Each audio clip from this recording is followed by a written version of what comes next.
عندما تمسك قلما مكسورا لتكتب نصا بالمقلوب، وتبحث عن ورق معصوب العينين وتصرخ أيضا بالمقلوب، تضيق الصورة في ذهن خيالك، ثم تذوب الأشياء من حولك، وترتفع القبلة أبعد من قامتها لتقبل وجها لا يشبه وجه النص، وتضيع اليد المكسوة بالأفكار في وضح النهار فوق بياض الذاكرة، ثم تخرج منك لتصفعك.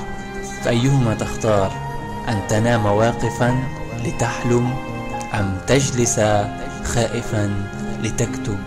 يكفيك أنك كسرت القاعدة وفكرت في أول خسوف كلي للمشاعر.